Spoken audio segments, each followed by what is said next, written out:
si UTC, so he needs to react early. Uy! Prevention is better than cure, pero ano, ipe-prevent nila dito!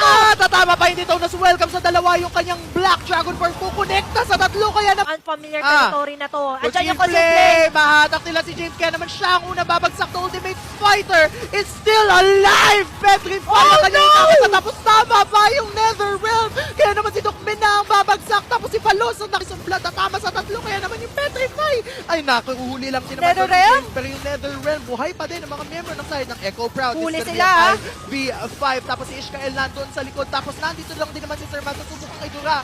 Doon Grabe! si Palos. Pero yung Appraiser's Wrath kukonekta sa dalawa. Kaya naman back away na sila kasi nakuha na nila yung mga member ng side ng Ang dami nangyayari at Yanara, pero isa-isa sila nagbabagsakan. 2-man down for Omega. At ngayon naabante ang mga Orca. Habang umabante sila, susubukan ni Yuk TZ na i-poke si Lord, si Doc Men. Pero ang Si magiging target niya ay yung